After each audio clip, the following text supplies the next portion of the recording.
Wednesday, May 22, 2024, Saint Rita of Cassia. Focus. We tried to stop him because he was not following us. Some time ago, I was asked not to sing any song during Mass that was written by a Protestant. I was taken aback as the only reason seemed to be that it was not composed by one of us. In today's Gospel, Jesus teaches tolerance.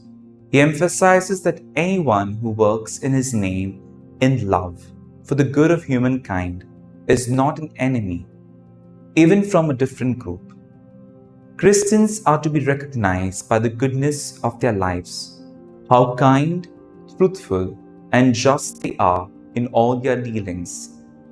Intolerance is a sign both of arrogance and ignorance. There are some who believe that there is no truth beyond the truth they espouse. Tolerance, though, is not the acceptance of anything and everything. There must be limits.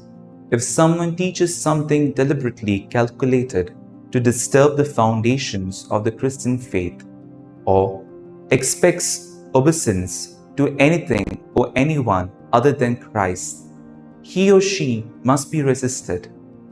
But the way to do so is certainly not to exclude or ostracize the person, but to reject the false idea or teaching.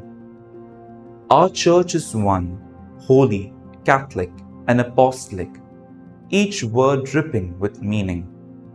The word Catholic comes from the Greek katholikos, meaning universal and therefore inclusive. Fruit. Let us work on ourselves so we attract others to Christ by the way we live our lives, by inclusion and not exclusion.